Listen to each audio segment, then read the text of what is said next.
স্ত্রীকে কেন ভালো লাগে না পুরুষ মানুষের?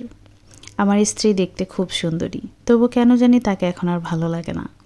আমাদের বিয়ে হয়েছে ৮ বছর হলো। ৫ বছর বয়সী একটা কন্যা সন্তানও রয়েছে। অফিস থেকে বেরিয়ে বন্ধুদের সাথে আড্ডা দিতে চলে যাই, ফিরি রাত করে, কারণ বাসায় যেতে ইচ্ছে করে না। অথচ কোনো এক সময় বিয়ের শুরুর দিকে শুধুমাত্র স্ত্রী টানে অফিস থেকে বেরিয়ে ছুটতাম বাসার দিকে। অফিস না থাকলে সারাদিন বাসায় থাকতাম, ওকে নিয়ে ঘুরতে যেতাম। কী যে ভালো লাগতো স্ত্রীকে তখন।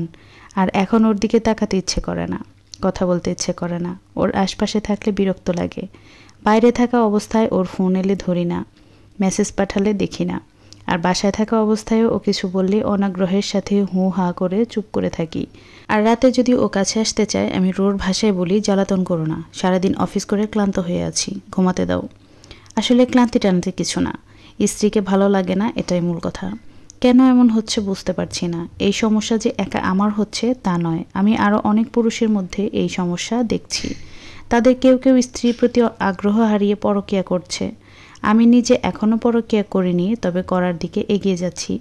কেন পুরুষেরা একটা সময় স্ত্রীর প্রতি আগ্রহ হারিয়ে ফেলে, এটা জানার জন্য আমি যত পুরুষের সাথে কথা বলেছি, তাদের সবার উত্তর ছিল এরকম: এটাই তো স্বাভাবিক, এক জিনিস কি আর বেশি দিন ভালো লাগে? তাদের উত্তরটা আমার কাছে সঠিক মনে হয়নি, কারণ এক জিনিস বেশি দিন ভালো না লাগা যদি স্বাভাবিক হতো, তাহলে স্ত্রীদের ক্ষেত্রেও সেটা হতো। কিন্তু তা তো হচ্ছে না। স্ত্রীরা বিয়ের যত বছরই হোক না কেন, ঠিকই আগ্রহ নিয়ে স্বামীর সাথে কথা বলতে চায়, ঘুরতে চায়, মিলিত হতে চায়। একটা সময় আমার মনে হলো, এটা কি পুরুষের কোনো মানসিক সমস্যা? ডাক্তার দেখালে কি ভালো হয়ে যাবে? আমি দ্বিধান্বিত মনে একদিন গোপনে এক মানসিক ডাক্তারের কাছে গেলাম। ডাক্তার আমার সমস্যার কথা শোনার পর বললেন, আপনি কি আল্লাহকে বিশ্বাস করেন? বললাম, জি করি। আল্লাহর একটা নির্দেশের কথা আপনাকে বলবো, যদি মানতে পারেন তাহলে আপনার এই সমস্যা দূর হয়ে যাবে। কোনো ওষুধপত্র লাগবে না, গ্যারান্টি দিচ্ছি। সূরা আন-নূরে আল্লাহ বলেছেন, হে নবী, পুরুষদের বলে দাও তারা যেন নিজেদের দৃষ্টিকে সংযত করে রাখে এবং নিজেদের লজ্জাস্থানসমূহের হেফাজত করে। এটা তাদের জন্য বেশি পবিত্র পদ্ধতি। এরপর ডাক্তার দৃঢ় কণ্ঠে বললেন, আল্লাহর এই নির্দেশ আপনি 1 মাস পালন করুন, আপনার নিজেই পরিবর্তন বুঝতে পারবেন। সন্দেহ নিয়ে বললাম, এটাতেই কাজ হয়ে যাবে? ডাক্তার হেসে বললেন, অবশ্যই হবে, তবে আমাকে কথা দিতে হবে আল্লাহর এই নির্দেশ আপনি নিখুঁতভাবে পালন করবেন, কোনো ফাঁকি দেবেন না। কথা দিলাম, ফাঁকি দেব না, নিখুঁতভাবে পালন করব। শেষে ডাক্তার বললেন, 1 মাস পর আমার কাছে আসবেন। আসবো কথা দিয়ে ডাক্তারের চেম্বার থেকে বের হলাম। চেম্বার থেকে বেরোনোর সময় দেখলাম একটা যুবতী রূপবতী মেয়ে একজন বৃদ্ধাকে নিয়ে ডাক্তারের চেম্বারে ঢুকছে। মেয়েটার দেহ দুর্দান্ত আকর্ষণীয়। আমি লোলুপ দৃষ্টিতে মেয়েটার পুরো অঙ্গের দিকে তাকাতে গেলে আচমকা মনে পড়ে গেল আল্লাহর নির্দেশের কথা।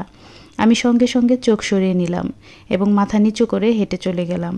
এরপর পথে ঘাটে যদি কোনো মেয়ের দিকে চোখ পড়তো, তবে চোখ সরিয়ে নিতাম, দৃষ্টি নত করে হাঁটতাম। এভাবে 2 দিন যাওয়ার পর অনুভব করলাম নারী শরীর দেখার জন্য ভেতরে অস্থিরতা তৈরি হয়েছে, কিন্তু তখনই স্ত্রীর প্রতি টান বোধ করিনি। অস্থিরতা দূর করার জন্য মোবাইল হাতে নিলাম এবং পর্নো সাইটে ঢোকার সিদ্ধান্ত নিলাম। গুগলে পর্নো ওয়েবসাইটের নাম লিখে সার্চ করার মুহূর্তে আল্লাহর নির্দেশের কথা মনে পড়ে গেল। সাথে সাথে সিদ্ধান্ত পরিবর্তন করলাম এবং মোবাইল রেখে দিলাম। এরপরের দিনের কথা বলি। আপনাদের বলছিলাম আমি পরকীয়া না করলেও পরকীয়ার দিকে এগিয়ে যাচ্ছি। ঘটনা হলো, আমার এক বন্ধুর পরিচিত এক মেয়ের সাথে গোপন এক সম্পর্ক গড়ে উঠতে শুরু করেছে। মেয়েটি প্রবল আকর্ষণীয়। ঠিক করেছিলাম মেয়েটিকে নিয়ে কয়েকদিনের জন্য কক্সবাজার থেকে ঘুরে আসব। আমি যে বিবাহিত এটা মেয়েটিকে বলিনি।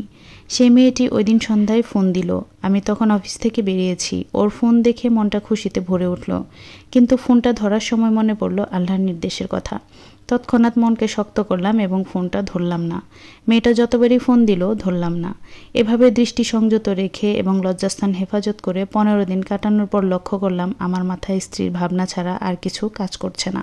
সেদিন অফিস থেকে বেরিয়ে বন্ধুদের আড্ডায় না গিয়ে উন্মাদের মতো ছুটলাম বাসার দিকে। বাসায় ঢুকেই ব্যাকুল হয়ে ডাকলাম, এশা তুমি কোথায়? স্ত্রী তখন রান্নাঘরে ছিল। আমার চিৎকার শুনে দৌড়ে এলো, কারণ স্ত্রীর নাম ধরে বহুদিন ডাকিনি। ও আশ্চর্য হয়ে বলল, কি হয়েছে তোমার, ডাকছো কেন?